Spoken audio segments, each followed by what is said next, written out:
Hello, welcome to the Yale Center for British Art and our online series At Home, Artists in Conversation.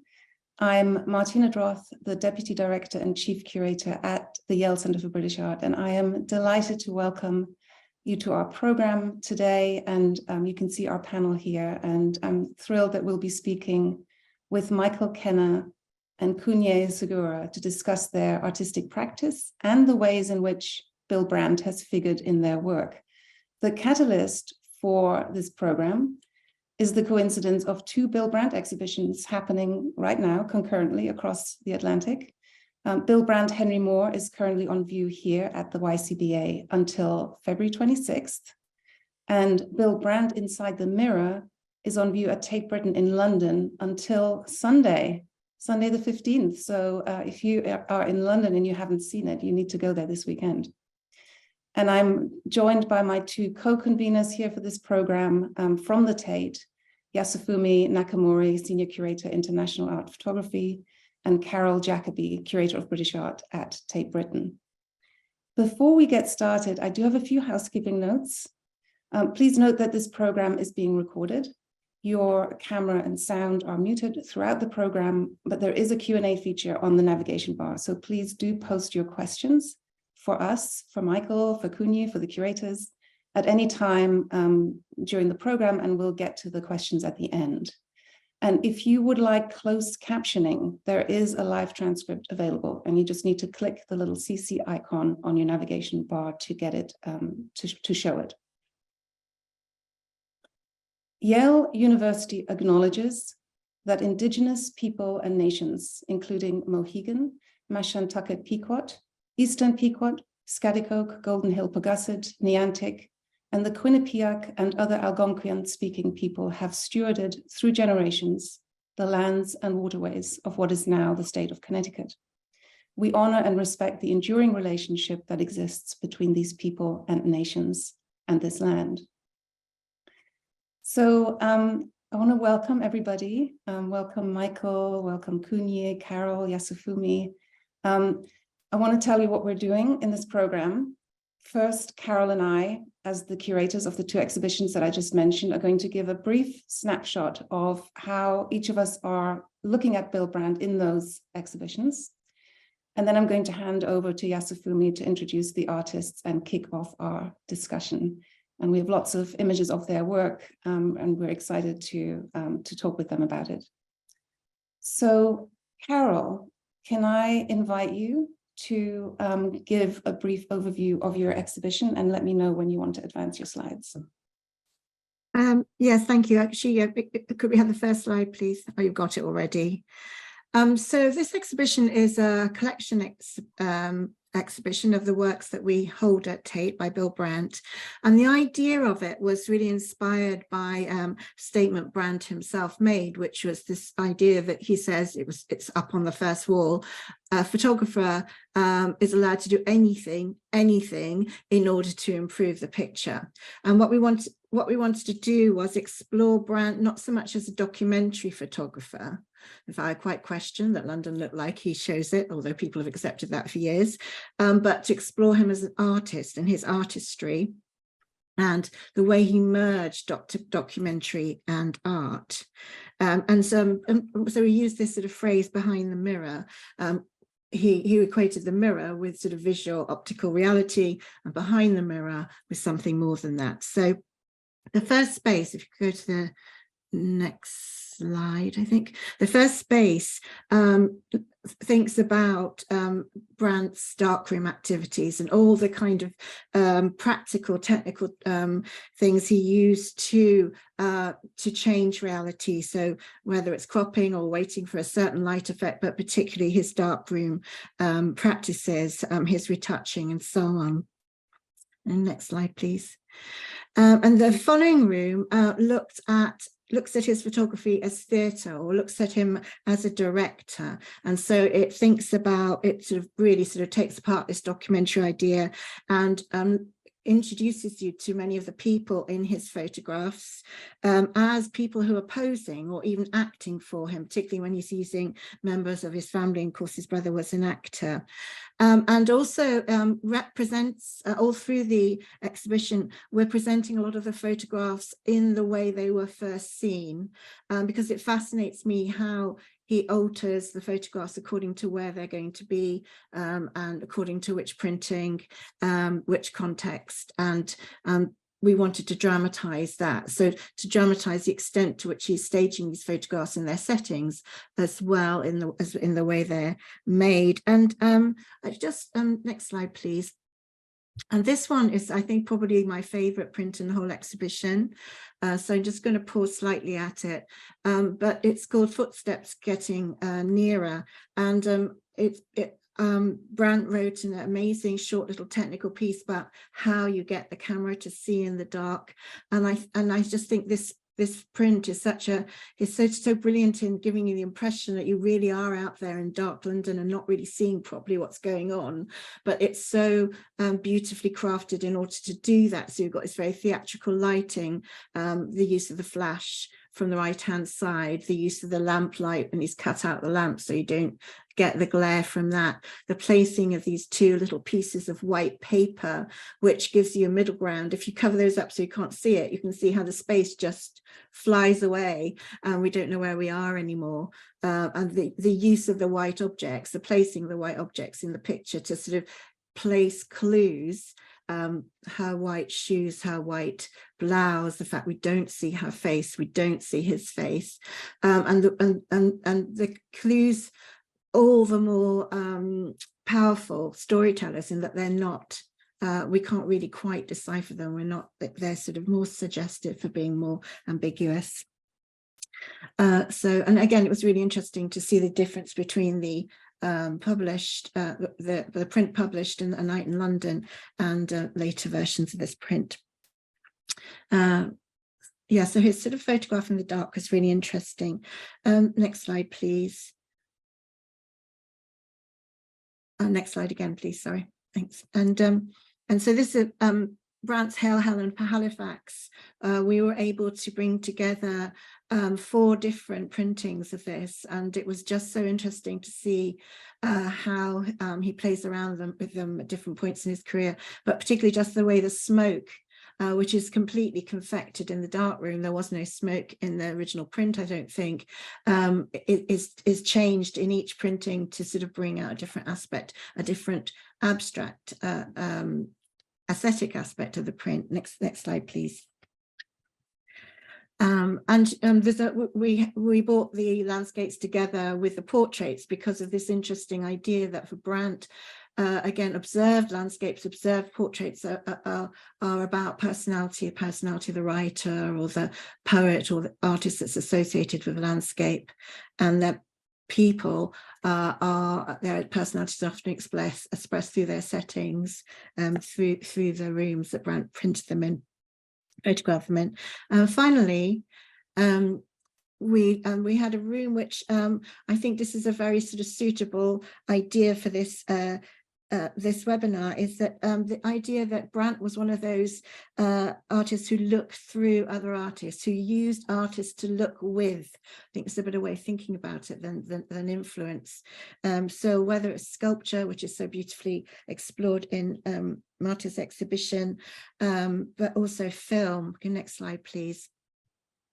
We explored the importance of film to him in this rather wonderful, these rather wonderful collaged photographs that create a sense of a nightmare. And we had a couple of the original negatives. Next one. And particularly Citizen Kane and the importance of these very deep spaces with these looming figures. Next slide, please. And of course, these sort of led on to him becoming interested in alternative forms of cameras, particularly the Kodak wide-angle camera, with which you could create these distortions. And his interest in the nude as a sort of, in a way, of vehicle for that exploration, which became increasingly abstract. Next slide, please.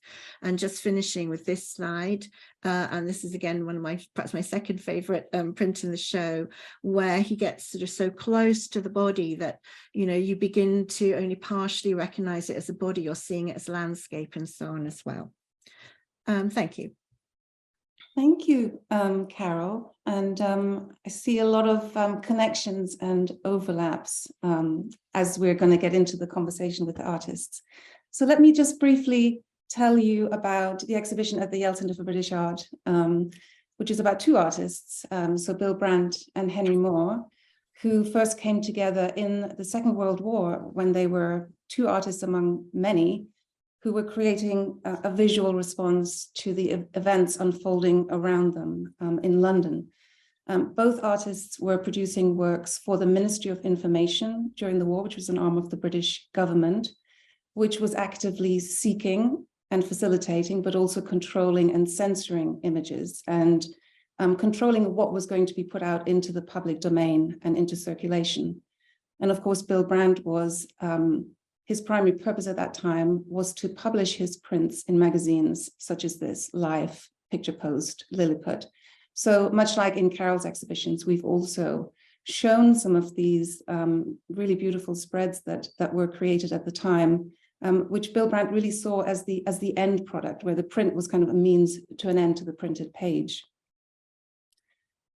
The two artists first met in 1942 when Bill Brandt visited Henry Moore at his studio in Hertfordshire to take this portrait, again, taking the portrait in order to publish it, in this case in Lilliput, and it acted as a frontispiece to a little photo essay where Bill Brandt juxtaposed his own photographs of the London Underground shelters where people went to shelter from the Blitz bombardments by the Germans, juxtaposed with Henry Moore's shelter drawings, which of course have become very famous. And the exhibition begins with these wartime works that have become so iconic of the war, and also explores the ways in which both of the artists returned to these pictures again and again over the next 4 decades of their careers.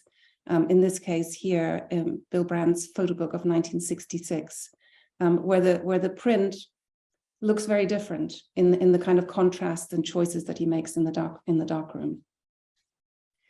The exhibition then moves into the post-war period and explores the artist's interest in the landscape, in these great ancient sites like Stonehenge.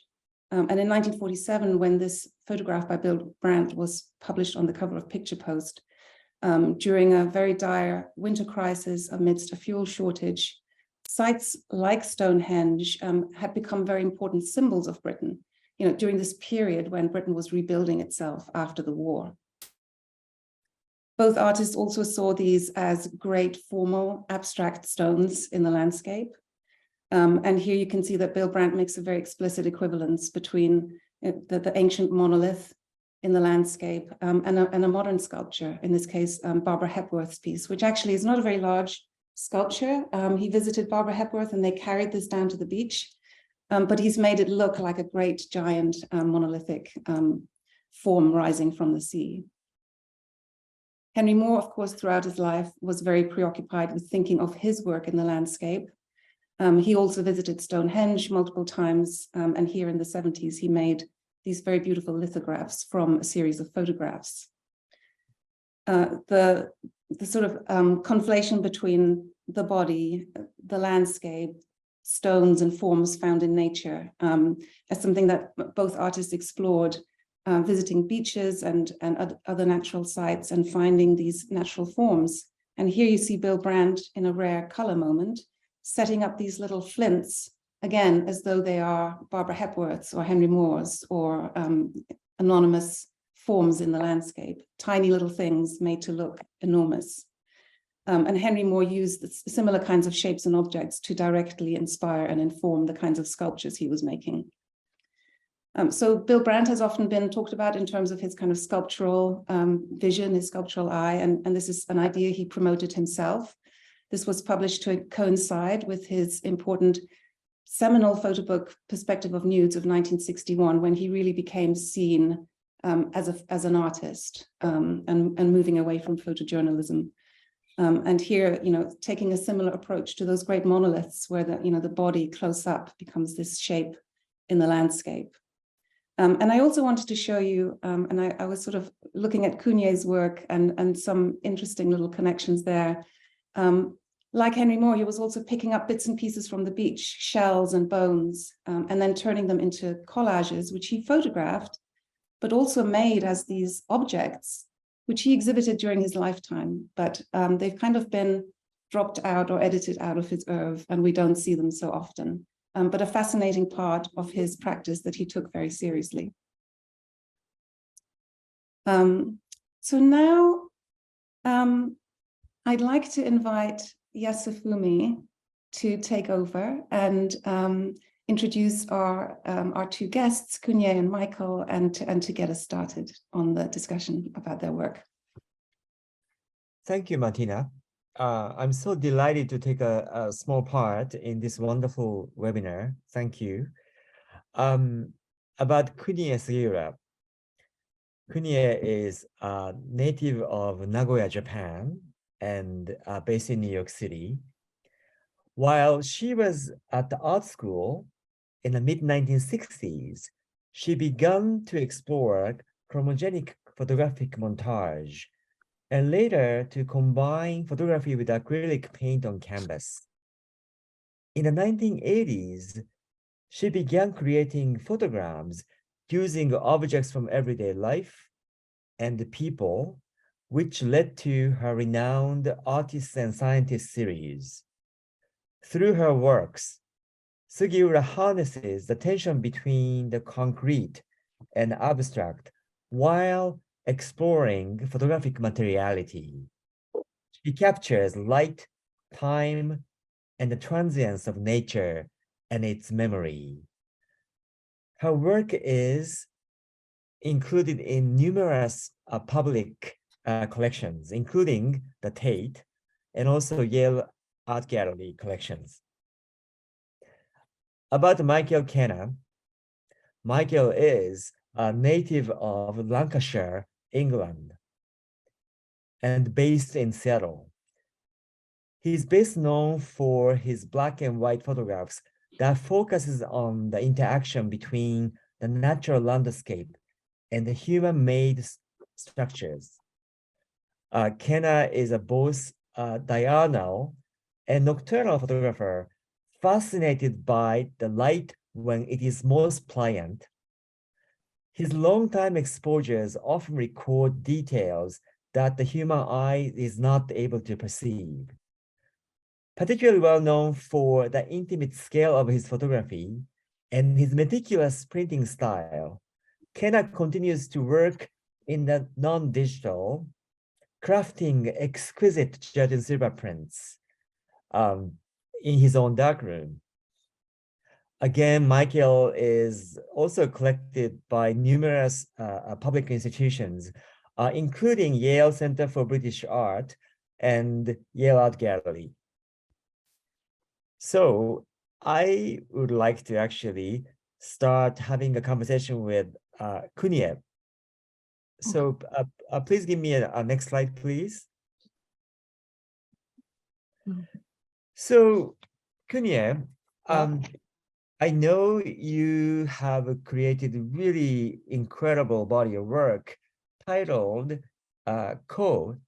CKO, meaning actually solitude, during your senior year of art school, which was Arts Institute of Chicago School in mid to late 60s, as a matter of fact.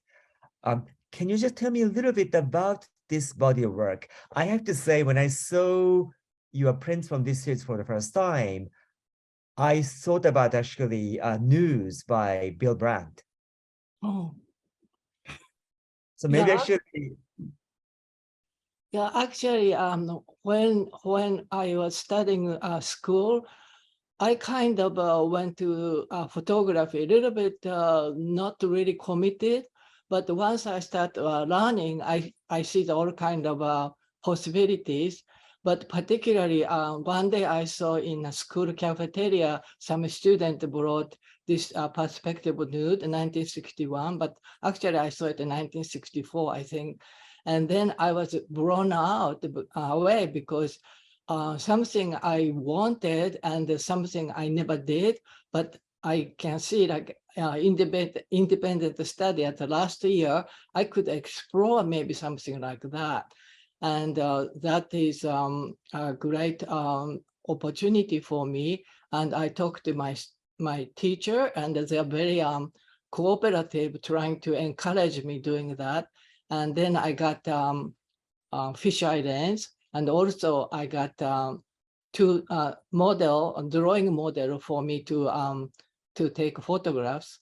And then actually, to me, that the nude was not my erotic purpose. It's more like I needed to figure something like original people or something. So they don't need to wear clothes because that totally changes it. So I needed them as a sort of element. And this first 4 slide I put in is actually latter work. In the beginning, I only used my fisheye lens and body part. And then I made several distortion and exaggeration things. And I kind of liked it. And also I was very interested in Kafka's Metamorphosis. And I thought like how uncomfortableness I feel kind of expressed in that way. But then afterward, I had more idea about some other landscape kind of thing, which I couldn't use the model take out of school. So I put it some black and white negative I always had. And then instead of cameras, I put emphasis on making print part. Therefore, I call photo montage or photo collage or something. And then I start putting them together. And sometimes only a couple of them. This one is a 2 face and 1 negative, but sometimes like 20 exposure or something. But I was all left by myself in a dark room. Nobody was using color dark room. So I could really enjoy as much as I wanted. And so I made it all together like whole year's core series. And the core came to my mind because that in Chinese, but also we use in Japan. And that means isolation or alienation.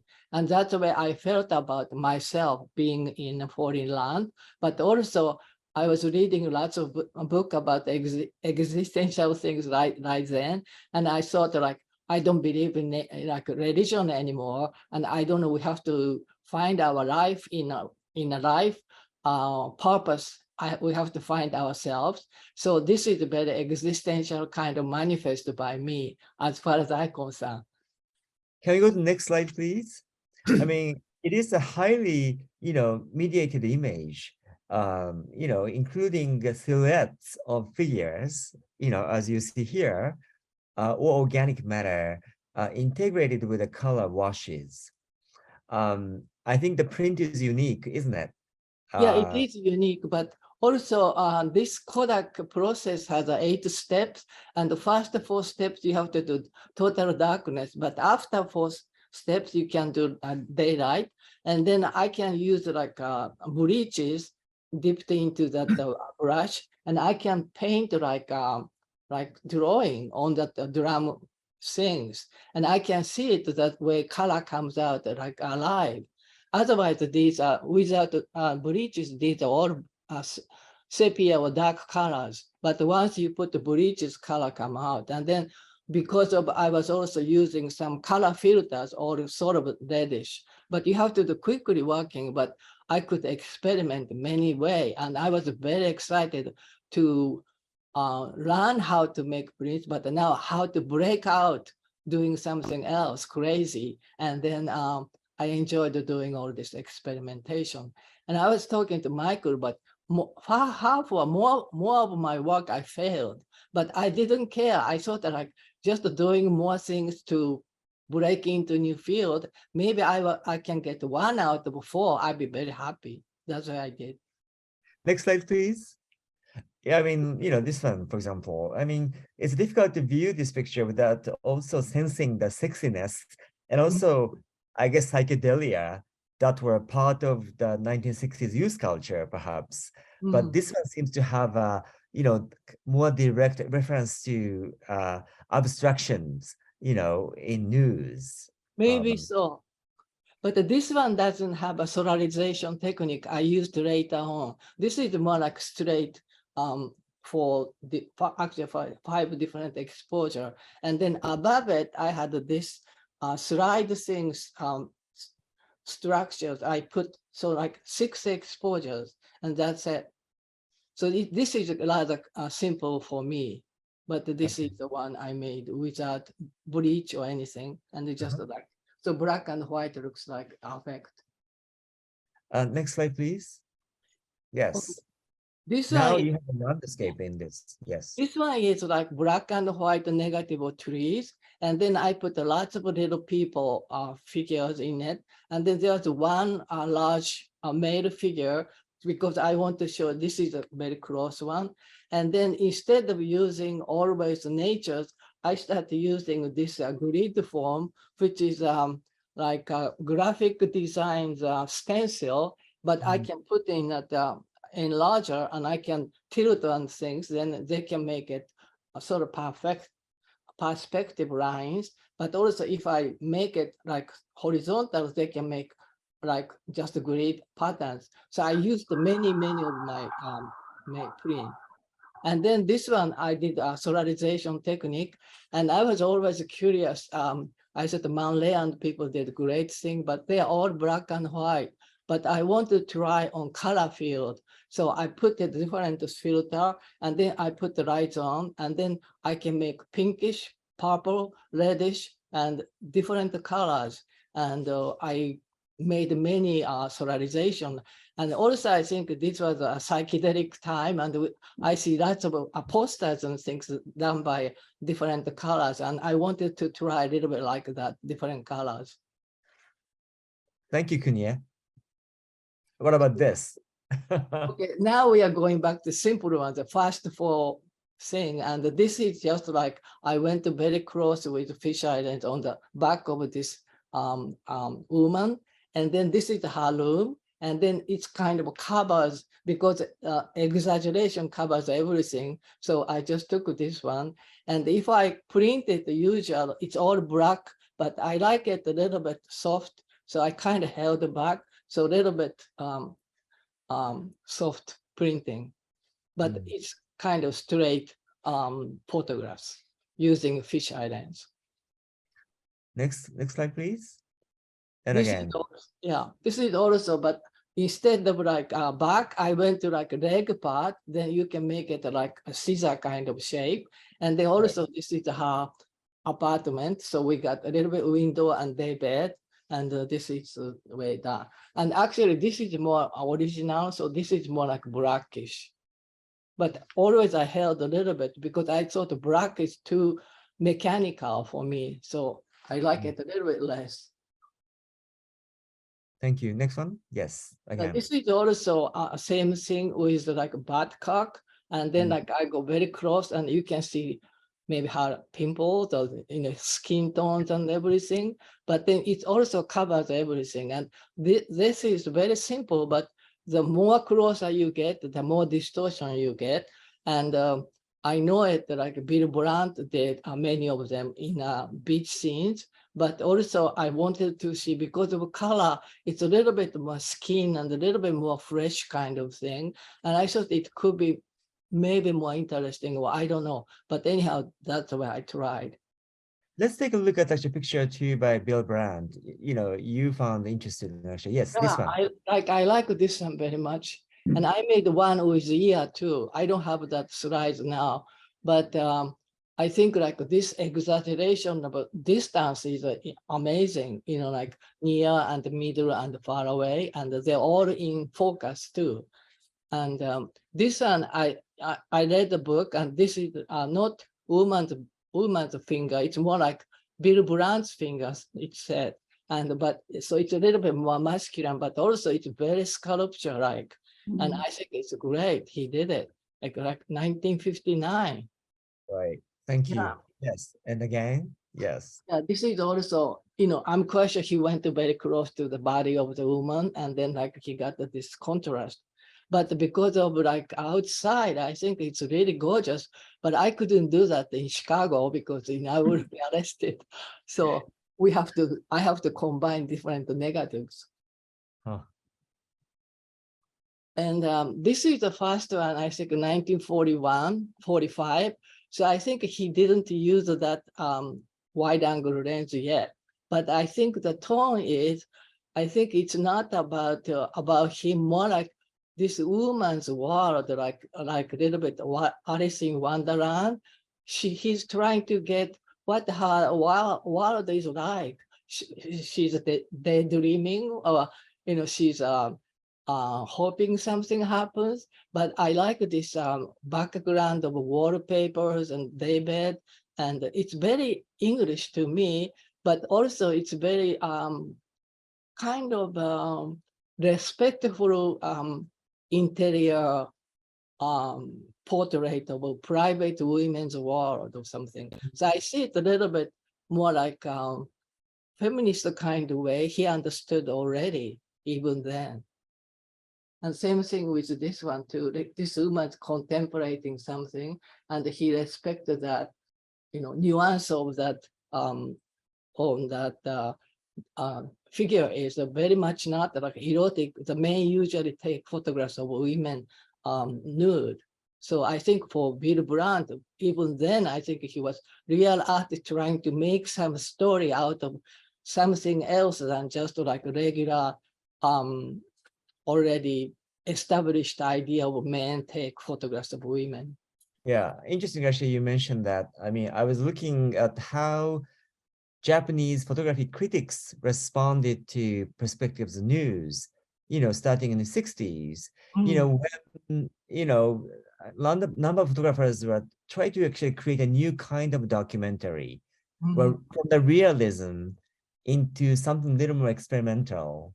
And they often actually looked at the work by Bill Brandt. I mean, it's not that, Cunye, you knew actually his work, before you moved to America in 63. But I found actually that Japan's interest in, his work, that continued actually into 80s, was very interesting. Thank you, Cunye. Okay. Thank you. Thank you. Yeah, so interesting to think about also how some of your work, Cunye, is almost contemporaneous with when Bill Brandt had just published Perspective of Nudes. In Michael's case, Michael, I think I heard you say earlier this week that the first time you encountered Bill Brandt was when you saw this exhibition in 1975 at the V&A. Yes, that's correct. First of all, let me also say what a great pleasure and honor it is to be amongst this distinguished panel. I have to say Bill Brandt has been kind of the stalwart, my single greatest influence, in 50 years of photography. And this was the first photograph that I really saw of his when I attended the Victoria and Albert Museum. So, I look at this now and, it could be a photograph that I would like to take tomorrow. It's just an overlapping planes of gray, of tonality. The grain structure is very strong. There is a deep sense of atmosphere. There's an abstraction. All things which I'm very, very, very keen on. Of course, no artist's worth or a salt would, want to be a slavish imitator of another photographer. But I find that, 30, 40, 50 years on, I'm still wandering around photographing, and suddenly I'll say, oh, I've made another Bill Brandt. And it's a great honor. It's a great pleasure. I have huge respect for this photographer, but he's kind of still in my psyche. He keeps turning up over and over again. Yeah, clearly. And I was looking through, some of the pictures you've made and some of Bill Brandt's pictures. And one of the things I wanted to talk about was these sort of flattened black silhouettes, the nighttime picture, and then these flashes of white, which I've noticed in some of your work. And I wanted to bring up this example for you to tell us a little bit more about. Well, there are both technical and aesthetic aspects that I could talk about. Technically, I remember reading about Bill Brandt's work very early on and how he would deliberately underexpose the photograph and overdevelop it in the darkroom in order to eliminate all the details and the shadows. So I experimented this for quite a while and used the technique on my own, which is a good example here. Suddenly all those details in the canal on the sides of the warehouses have disappeared. So it becomes a more abstract design in the rectangle. Of course, Bill Brandt did a lot of early work in night photography, particularly in the London Blitz, which again was extremely influential in terms of him flattening out the perspective. The buildings became two-dimensional. So he worked with a three-dimensional reality and created a two-dimensional graphic composition of lines and shapes, which for me was absolutely fascinating. So I've continued to use this even today, these techniques. Mm-hmm. And I was, well, so we have a number of your works in the collection, as Yasufumi mentioned, and I came across some of your pictures that you made literally following in Bill Brandt's footsteps. And I thought this was such a fascinating thing for you to do. You know, this very famous picture here, for instance, remade in 1986. Tell us a little bit about this journey that you decided to undertake to find those places again. And I was curious also whether, you know, trying to set up the shot in the way that Bill Brandt had, did that tell you anything new about how he worked, what he was looking for? You know, I would say that I was just talking to Cunye before about really the first half of my career was influenced by these kind of dark, brooding, pictorial, romantic photographers, Bill Brandt being the chief one, but also Joseph Sudek, Eugene Auger, Giacomelli. These photographers kind of started with the dark palette, and then they have shapes that seem to come out, or light that seems to emanate from the surface. Later on, I started going to Asia, and my palette changed almost to more of a kind of a Cunye pattern, where it's a white canvas with dark kanji characters placed on them. But from these early photographers, I studied, you know, actively Brassai, Auger, Giacomelli, and certainly Bill Brandt. And I went to the places where they'd photographed as a learning experience. It was very important to me to see how they'd done what they'd done and how they'd created a new reality out of what they had seen in front of their cameras. And what we were saying before about that, you know, the additional smoke that Bill Brandt added to his photographs, I found I did the same in my early prints. Sometimes I would add shades of density or shafts of light which weren't actually there. I found like in this case, I would create these dark areas which allowed the viewer's imagination to roam free. Later on, I was creating more white areas in a similar sense. So this is the Bill Brandt snicket, photographed at night. I was, you know, somewhat astonished to find out, you know, in the early 80s that photographs he'd made, you know, years and years ago, the elements were still there.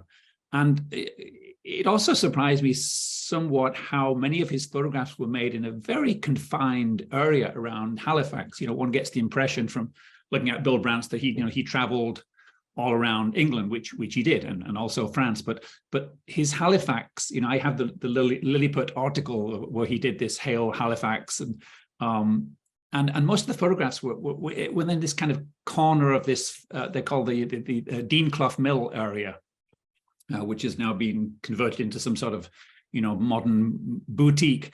But in those days, when I went in the 80s, it was recessionary times, so most of the buildings were still left empty and derelict. And it was fascinating to me to wander around almost as if I was wandering around, you know, a stage set after the play had finished. So I was photographing the remains and trying to see these, you know, these odd buildings through Bill Brandt's eyes. Yeah. Well, I wanted to sort of, let's see what regions I have here. Yes, I have more Halifax, and but he made this trip in 1937 to the north. I just wanted to show this slide because I think this is my favorite picture in the exhibition. It is so poignant to me. as you gradually make out these three children playing on the slag heaps.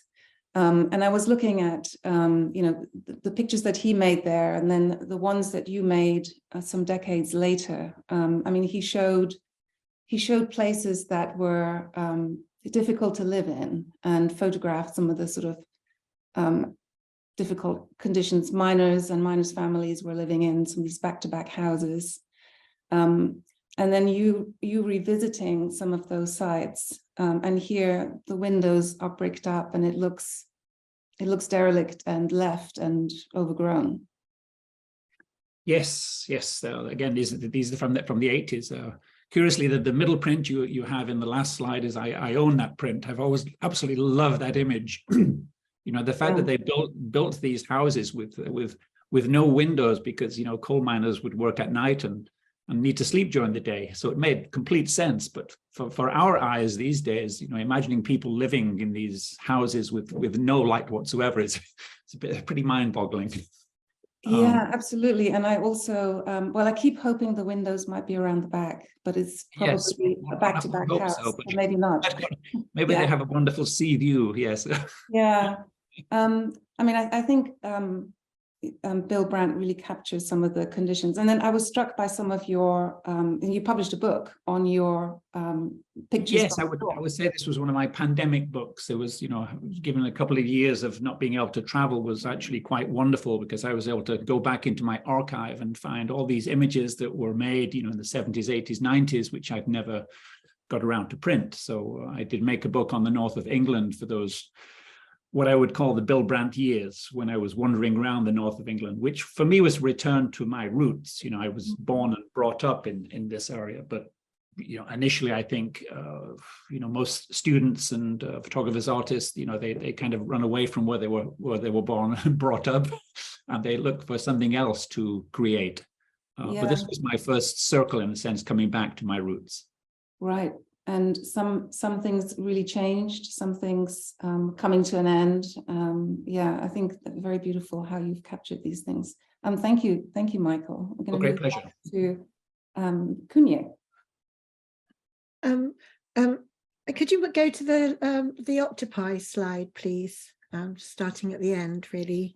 It's been such a pleasure looking at these photographs, and I was particularly struck, Kunié, by this sort of idea of the beginnings of photography, Fox Talbot and so on, and where you're inventing it from first principles, and how your photography is sort of in the spirit of that, so that using different supports for the light sensitive material, which is of course what they were doing at the beginning, working out what worked best, and photograms and so on, which Yasu's already mentioned. But in particular, Brandt said something about cameras getting too good at imitating human vision, and how he wanted to disrupt that to allow there to be room for something else other than just optical reality, and how he disrupts that technically by using a wide angle camera that distorts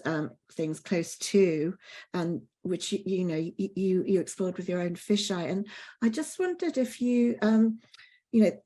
chance was so important. Chance needed to sort of have a chance to get back into the photograph, and I just wondered if you wanted to say anything about chance, particularly in relation to these sort of kinetic photographs where you have movement. After 1980s, all the work is done by photogram technique. No cameras, no films.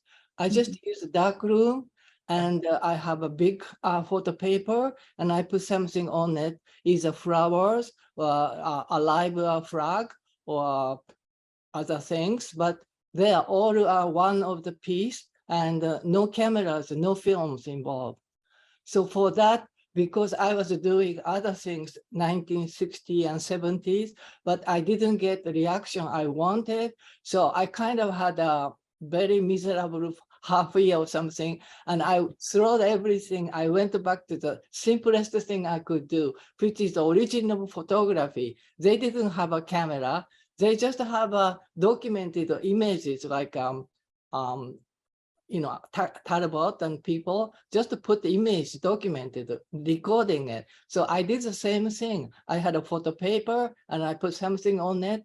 Since I'm living in Chinatown, I had all these weird things, like these are all food chain too, but for us, but also like octopus, catfish, eels, and frogs even, they're all to eat. And also they're cheap material for me to use.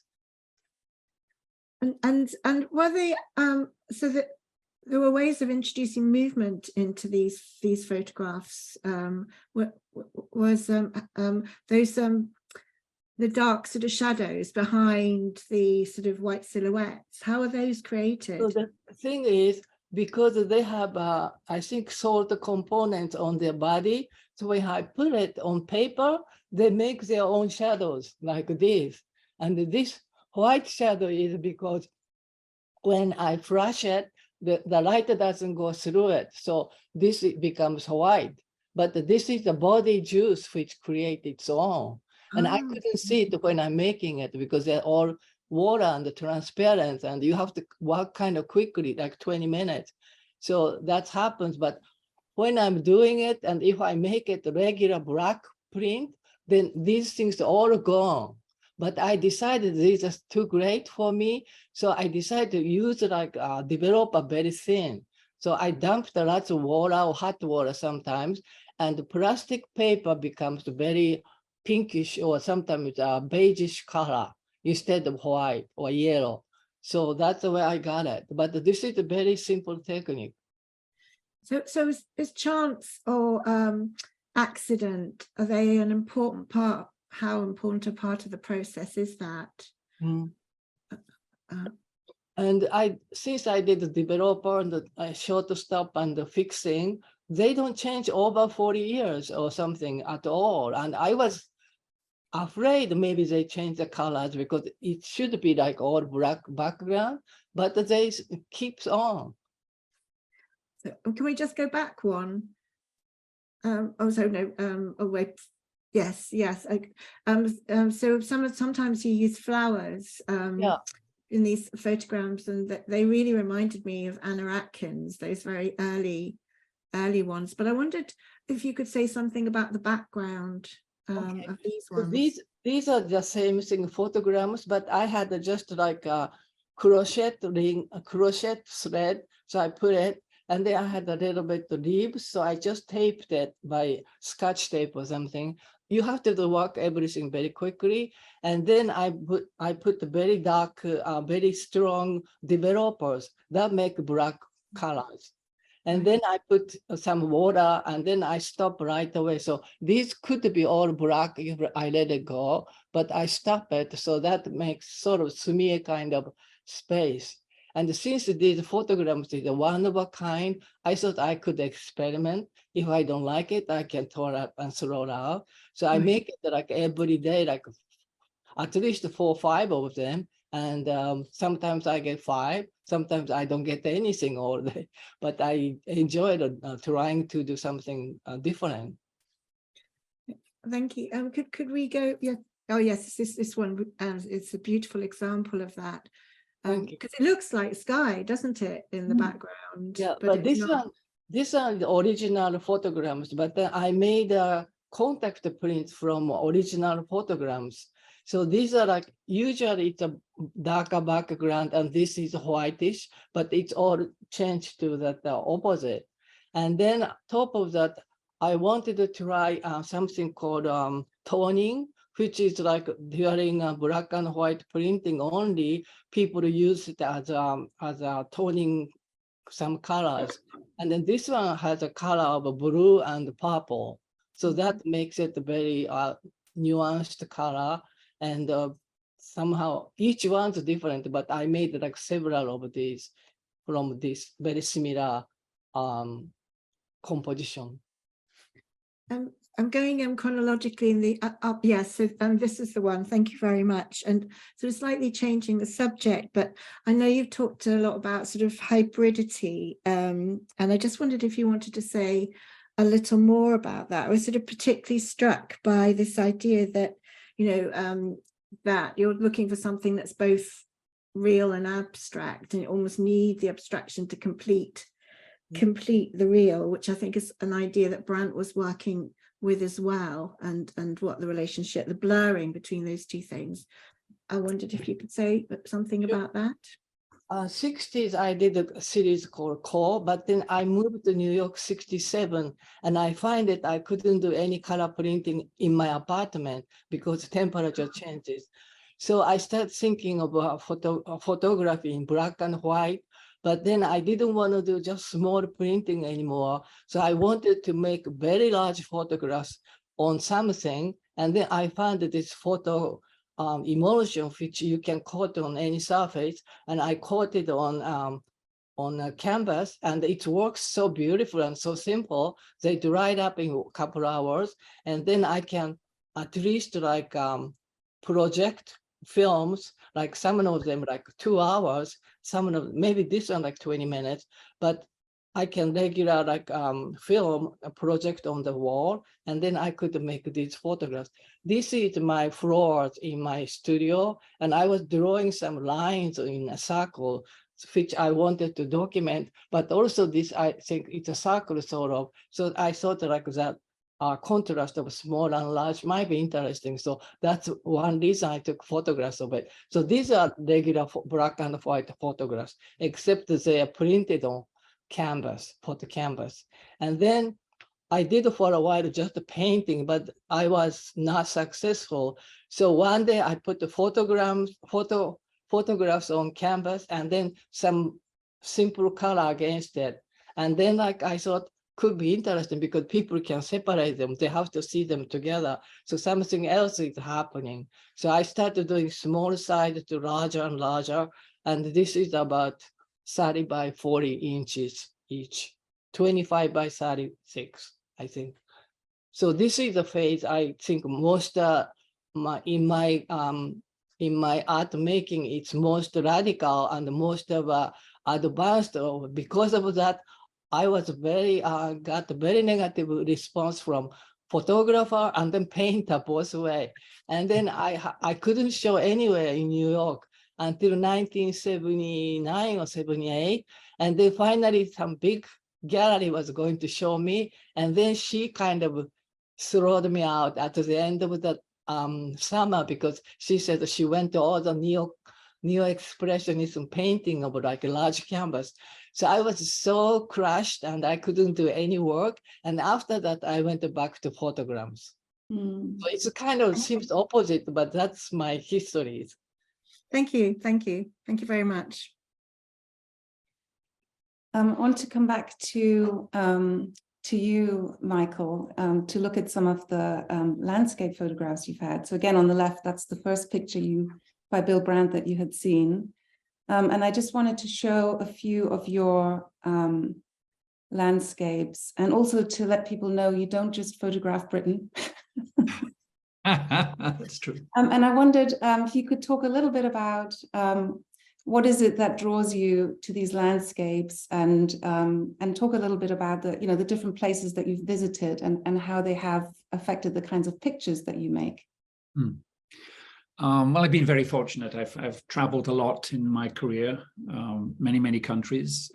I have my favorite countries, of course, including England, but Japan especially. I go there many times. Korea, China, and European countries, many European countries.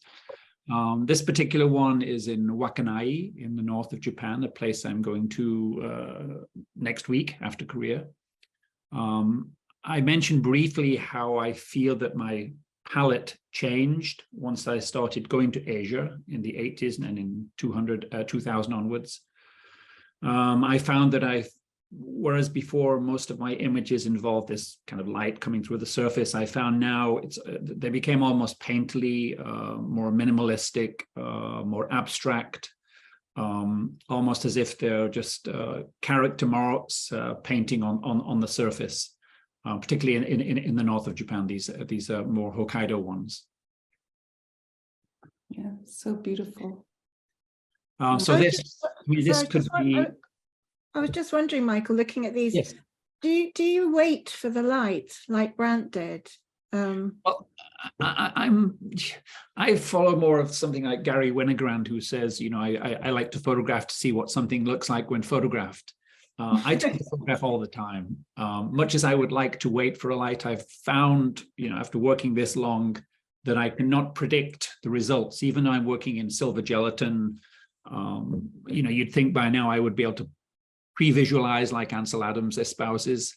For me, it's quite the reverse. I'm constantly surprised by the results, the images that I think are going to be good, competent, professional, etc., or good, competent, professional, but not so interesting. It's usually the ones that I'm taking, you know, a risk, or I'm doing something, yeah, I'm not quite sure of myself. So I'm doing something else. I'm on the ground or up in a tree, or, you know, doing something that's a little offbeat. That becomes the more interesting image. Thank you, Michael. I just wanted to end with your photographs of sculptures. And is that, you seem to have done quite a lot of photographs of sculptures in different places at different times. Is that a particular interest of yours that you're drawn to? Yes, I mean, as with Bill Brandt, as I say, his influence continually crops up in my work. But you know, I mentioned the pandemic project of going back, looking back in time. But having photographed now for 50 years, you know, I have almost 200,000 negatives, which means I have quite a reserve to go back on. And occasionally I have outside sources saying, you know, we would like to do a project or a book on this subject. And so these French publishers, you know, 3 years ago said, you know, we're very interested in this sense of the presence of absence in your work. And we noticed that you photograph a lot of statuary. And I'd never really noticed before, you know, people say, you know, you photograph a lot of trees. So I recently had a tree book published with, you know, because I had 600 tree images.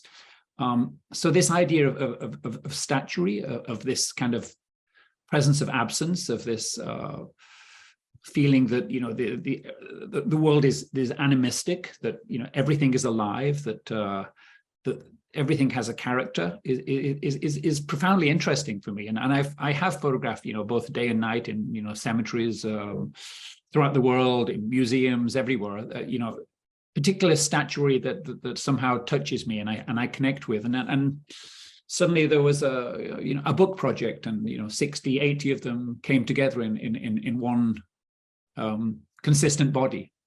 It was not me all the way along saying, you know, I'm interested in this, so I'll photograph this. It was just, it's things that I see as I wander around and pick up and decide to photograph. It's such a beautiful book. Yeah, wonderful. And the pandemic has been very productive for you, clearly. Yes, it has. It has. It took me away from photographing and looking into my archives, which was quite wonderful. So in consciousness of time, I want us to just have a chance to, well, see each other and look, questions and also check on the chat. But I'll let Carol go first.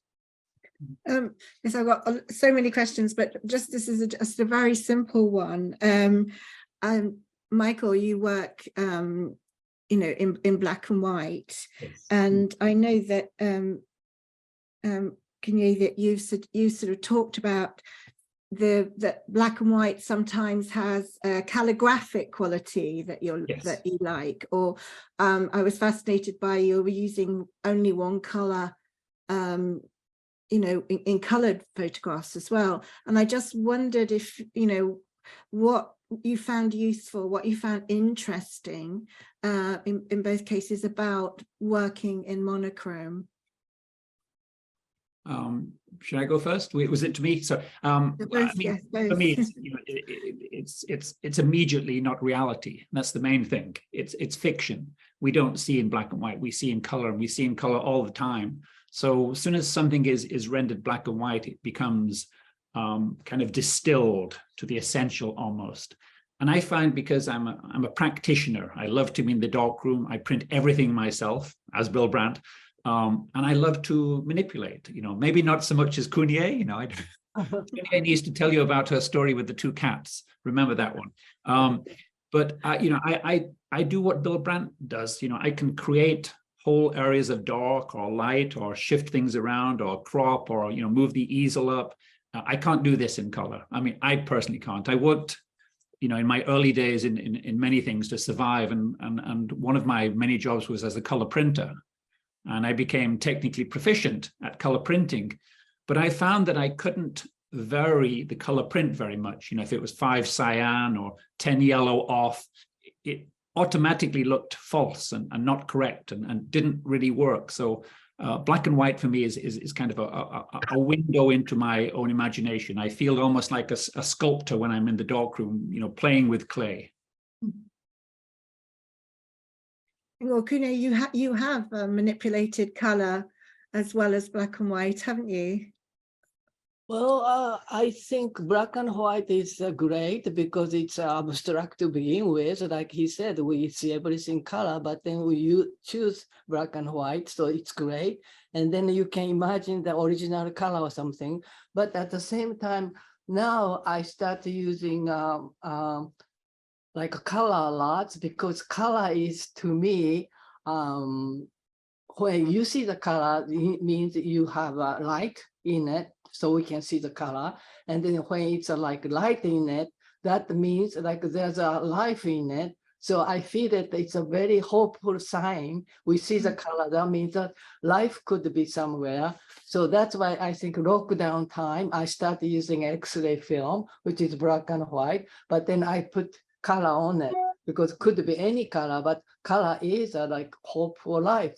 So I kind of put them together, and it's not the death and diseases, and we are not only afraid and scared to death, but also we could have a hope for something we can overcome, while hoping we can do something about it. Do you both have dark rooms in your, where you live?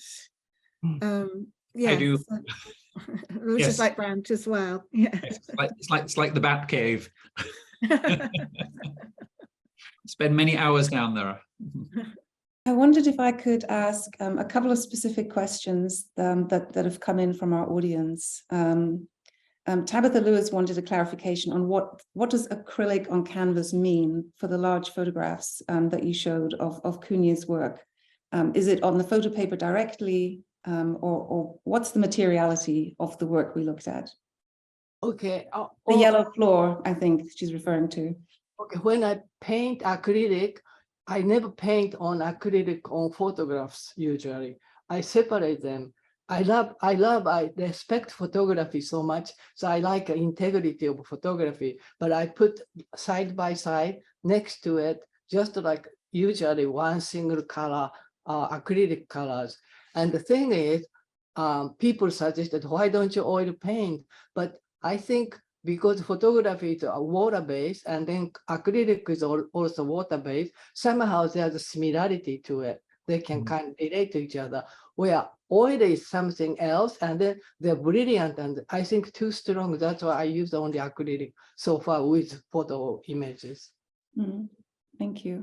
And there's a question there's a couple of questions about this, of people wondering whether the era of digital photography has, I know neither of you use it, but has that changed your thinking or your approach of your own practice in any way? Michael. I think it's like what Bill Brandt says, we, in a sense, we're trying to get away from accurate documentation of representation reality. For me, yes, digital is faster. It's more accurate, it's instant gratification. It's quite wonderful, except I choose to go the analog way with silver process because I prefer the unpredictability. I prefer the doubt. I prefer the slowness. I enjoy the patient aspect of it. I like to be in the darkroom for many, many hours, playing with the clay in a sense. So in all the reasons that digital is so wonderful, works against my sensitivity and my proclivities. So I would never, complain or suggest digital is not very good. But for me, the old silver traditional process works much better for myself. Thank you. Cunye. Okay, for me, digital is electronics, so it has a great possibility. You can go to video, you can streaming, you can do other areas like, but I think analog photography has a chemical in it, electricity, electronics, and then chemistry in it. And I think this chemistry part is a real mystery and real dynamite part. And I think even I'm so surprised when people make explosives, they can start with fertilizing and something happens, then you can explode so much. So in a sense, I think chemistry is a key for all the mystery of art. And I think great things about photography is art and science, but also lots of things about art is not intelligence. It's something emotional, something like kind of you can't pin down on it. That's why I think we are attracted to art. Something like we are like you see something beautiful, you are attracted, you don't know exactly why. And I think chemistry is the same thing. And that's why I think analog photography is come back. I think people who are sophisticated wouldn't be satisfied just digital. I think they start using analog too. Or maybe we left a lot of good things in the past and we go back and get some more. Thank you. Yasufumi? Sure, I have one last question. Maybe to Michael, you're being English. So the politics of Bill Brandt pictures, right? I mean, he looked at a certain class, he wasn't the activist, I think, in any sense, but I think that part is a very important part of his practice. Now we're looking at his work made many years ago, but how would you carry on that part of Bill Brandt in your practice, for example? I think we have to realize that Bill Brandt was essentially a commercial photographer. All of his early work was commissioned. He didn't have that much choice about what he did. And, from what I understand, all of the photographs of, the upper class were essentially set up. It was his family that he photographed almost as a still life setup. It was kind of theatrically created in order to have these comparisons. Still, his work does have a good, strong social value. I think, anybody in the arts always has to consider, whether they're just photographing for somebody else's visual pleasure so that it can sit behind somebody's, sofa and look very nice on the wall or be in a museum or a gallery. It's always a question. I've always balanced it in my own work by doing projects which I consider socially important. So I did a 12-year project on concentration camps, Nazi concentration camps, which I then donated everything to institutions. Recently, I was photographing in a place called Rivesaltes, which is a detention camp in south of France. And again, I produced a body of work which I gave to the museum. I've always found that it's kind of easy to point a finger at anybody and say, well, why aren't you doing this? So in my case, why aren't you doing social documentary? Why don't you do large color prints? Why are you not doing digital? Why are you not doing this, and this? And my thing is, well, I only have so much time. I can only do so much, and I should do what I feel is the strongest body of work I can possibly do. In my case, it's not social documentary. I know there are much, much better photographers who can do that. Well, glad you are doing it. And one of the things that Cunye made me realize a political point about Brandt's photography that I hadn't thought about before. With your work, Cunye's, where you walk through the city at night. And it never occurred to me that when Brandt was walking through the city at night with his assistant, he had a sort of safety, which for a woman photographer to walk through the city at night was very, very different that you did, Cunye. Absolutely. To me, I think I like to make something, it's coming up like a feminist or something more like civil rights movement or something, then I will. But I think using that, I think so many people just now like identity politics. So I think art is something very large and much more like loose. And I think we are entitled to be free. We like to be liberated. Like we like to sometimes make some comment, but not always. I'm not working for government or working for some organization. And I like very much like connected myself to be a Japanese culture, which I didn't really dig into when I grew up, or something like I have already in me, sort of DNA has known already, and I like to let it out. That becomes Japanese and flower arrangement, whatever. Then I think let them be. And I, like him said, I'm only got one life and I can't repeat twice more. So I let me be free a little bit. That's what my thing. Mm. Before we finish, can you tell us about the kittens? Yes, please.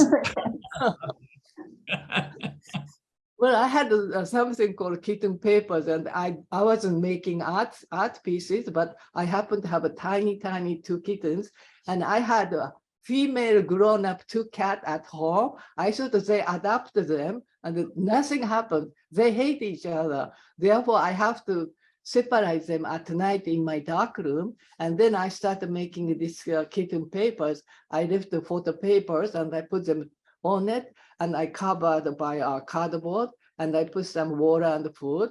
And then I showed in the morning that trace of their movement. And then I did 7 days, so I got the kitten papers. Yeah, they're beautiful actually. And again, these traces that we were talking about earlier with the octopi as well. Unfortunately, we've come up to time. I want to thank our audience for all your kind comments that you've posted and your questions, and I hope we answered most of them. And I want to thank Michael and Cunye. Thank you so much. It's such an honor to have this time with you, get to know your work better and hear you talk about it. And thank you, Yasufumi and Carol, for being my partner in this. This has been a real joy. Thank you. Great pleasure. Thank you. Thank you. all.